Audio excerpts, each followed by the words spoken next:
Last season, Kawhi Leonard hit one of the most clutch shots in recent playoff history.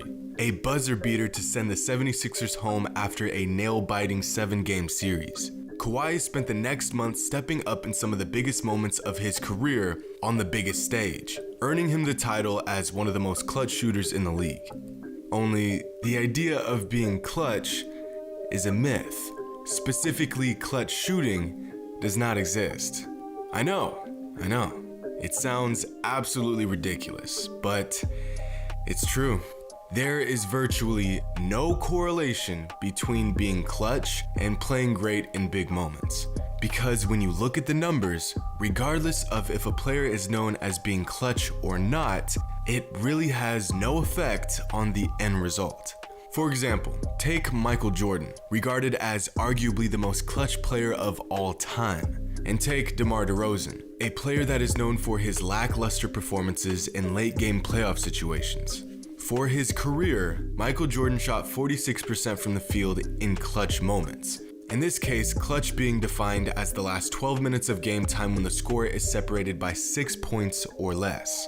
This specific time in the game is defined as clutch moments because production and efficiency in these moments swing the win probability considerably more than any other moments in the game. Some fans may define clutch as something different, but for this situation, this is the definition we are working with. In these same circumstances, DeRozan shoots 44%. Hardly any difference at all. So it must be in the playoffs where Jordan separates himself as a clutch player, right? Wrong. Even in the playoffs, MJ has very similar clutch shooting numbers as DeRozan does.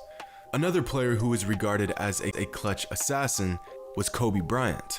Compare him to a player like LeBron, who is infamously known to choke in clutch moments, and again, you'll find that the numbers do not match the narrative.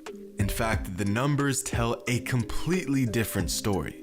For his career, Kobe shot 44.4% from the field in clutch moments, whereas LeBron has shot 51.6% from the field in those same moments.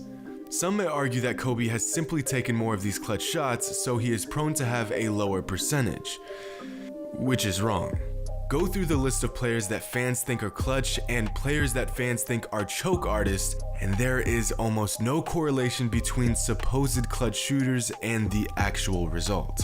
Of course, there are players who shoot well in big moments, but the reason has nothing to do with being clutch. The only correlation here is the relationship between a player's shooting percentage in normal game time versus their shooting percentage in clutch moments. Players that tend to shoot more efficiently during regular game time tend to shoot respectively more efficiently in clutch game time.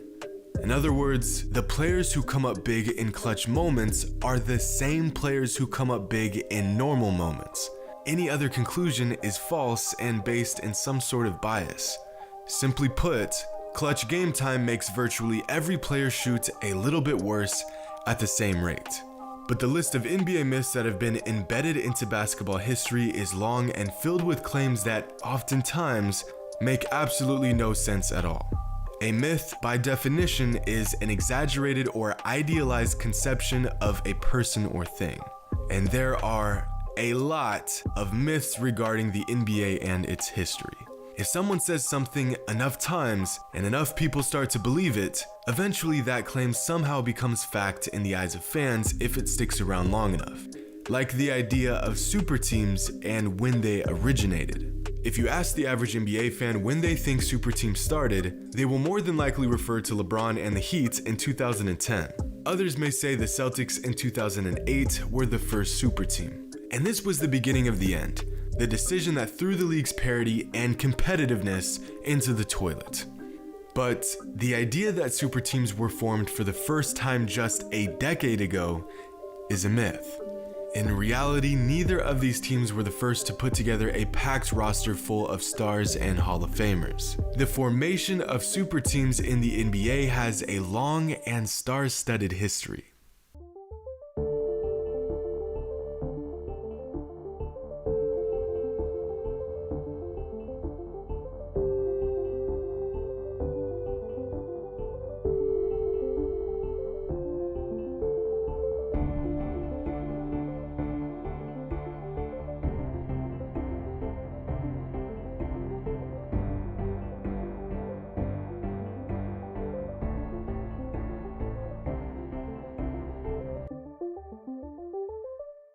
As you can see, there have been many super teams throughout the history of the NBA.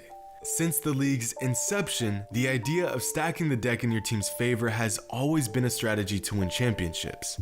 I mean, for crying out loud, it only took the Lakers 2 seasons to say, what's stopping us from getting 4 of the best players in the world on our team? The answer was nothing. Nothing was stopping them from having this advantage. And so that's exactly what they did. And they proceeded to win 5 championships in 6 seasons. But it was the Boston Celtics who really perfected the super team in the 60s by featuring a team with 11 Hall of Famers in an 11-year span, turning the NBA into their personal punching bag. Next it was the Lakers, then the Knicks, who, by the way, are almost never mentioned among all-time great teams, but had 6 Hall of Famers, with 4 of them in their prime on the same team. And in more recent history, you have the Celtics, Lakers, and 76ers in the 80s, followed by the second three-peat Bulls in the late 90s. But notice how there is a gap between 1998 and 2008 where there were no super teams in the NBA.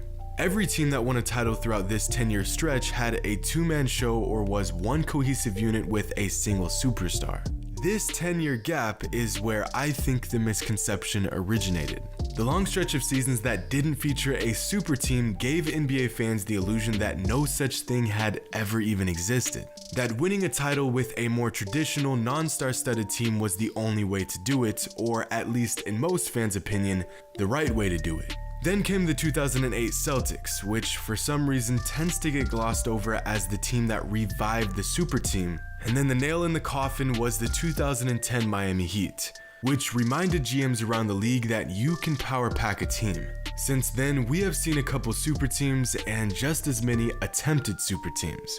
But the fact remains that the Miami Heat did not ruin the NBA in 2010, and neither did the Celtics in 2008. Super teams with an unfair advantage of sheer talent have been around since the league began.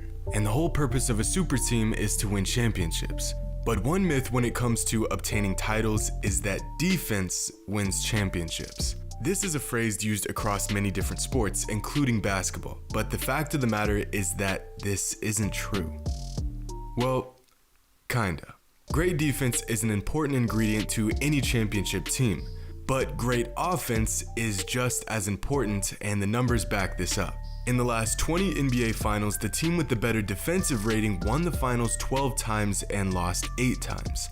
In that same time span, the team with the better offensive rating won 12 times and lost 8 times as well. The better offensive team won the finals just as often as the better defensive team. In fact, over the last 40 seasons, on average, the team that won the NBA championship had a defensive rating that ranked 5th among the league. During that same time span, the average offensive rating for these championship teams was ranked 5th among the league. In other words, offense is just as important as defense is in the NBA. So the reality is defense and offense wins championships. Wow, who would have thought? But as much as offense has evolved, defense has more or less stayed the same. The hardest player to defend in NBA history being the 7'1" behemoth that averaged 50 points for an entire season, Wilt Chamberlain. And believe it or not, Wilt did not score all of his points on 6'6" centers. It's a myth. This past season, the average NBA player was 6'6" tall. Throughout the 60s, the average height of an NBA player was also 6'6" tall. As a whole, height in the NBA has hardly fluctuated at all since the 60s. In fact, in the 1961-62 NBA season, the season Wilt averaged 50 points per game, the average height of a center in the NBA was 6'10.5". The average height for a center in today's NBA is 6'10 9/10 inches. Hardly any difference at all. Wilt was facing off against centers that were the same size as centers in today's NBA. Why fans believe that he played a bunch of average-sized men is beyond me. Ever since the 60s, NBA players have always been tall. Wilt was just that dominant. But Wilt was so different for his time that it almost feels like his entire career was a myth. The things he did were so unbelievable that half of these feats literally sound made up. But one aspect of Wilt's mythical career was that at his peak, he had a 48-inch vert. You'll see this claim all over the internet like it's fact.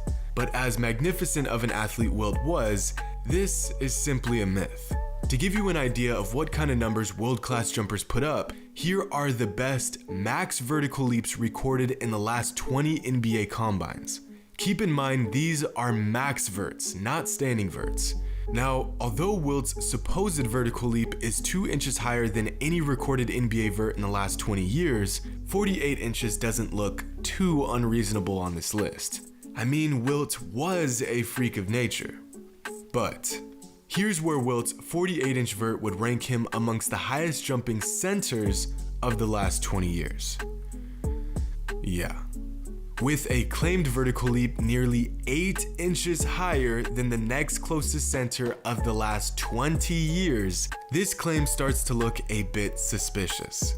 The highest official vertical leap ever recorded in the NBA came from DJ Steffens in 2013 when he put up a record-breaking 46-inch vert. You want to see what a 46-inch vertical leap looks like on a 6'5" player? Dog. Look at this. Now DJ is 8 inches shorter than Wilt was and has a vert 2 inches lower than Wilt claimed his vert was. Do you know how ridiculous it would look if a 7-footer had a 48-inch vert? Well, like this. Here's what a 46-inch vert looks like on 6'6" Gerald Green. LeBron has a vertical leap somewhere in the 40 to 44-inch range, and we've seen him get up like this. Here's 6'10" Blake Griffin's 37-inch vert, 6'10" Aaron Gordon's 39-inch vert, and 6'8" Larry Nance Jr.'s 38-inch vert. But no matter how much digging I do, from Wilt's college days to his later years in the NBA, I cannot find a single image or clip that displays a vertical leap higher than the ones we've looked at. Granted, looking at old grainy footage isn't the best source for calculating measurements, but you know what is? This image put together by a Reddit user who used pixel mapping to roughly measure Wilt's leaping ability. Here's another shot he used for reference. I mean, my man's was really crunching the numbers. His final calculations landed Wilt's vertical leap somewhere in the 38 to 40-inch range, which is much more plausible than the 48-inch figure we have often heard. In 2011, Dwight Howard, with a standing reach of 9'3" and a max reach of 12'6", measured his vertical leap at 39 inches. Wilt's reach was 9'7", and video evidence shows that he could reach to the top of the backboard at 13 feet, which would give him a max vert of about 41 inches. In fact, every piece of half-ass evidence I could conjure up suggests his peak vert was probably around 40 inches. Now this may not sound all too crazy until you consider the fact that, and this may blow your mind, but in the history of the NBA, Miles Plumlee is the only player taller than 6'8" to officially record a vertical leap higher than 40 inches. Sounds like I just made that shit up, but it's true. Did Wilt have a record 48-inch vert? It is very unlikely. And somehow, for a 7-footer born 84 years ago, Wilt's 40-inch vert is probably the least shocking thing about his fascinating and dominating career. Let me know in the comments, what are some NBA myths that you know? How and why do you think these myths originate? Share your thoughts, subscribe to the channel if you have not already, and as always, until next time.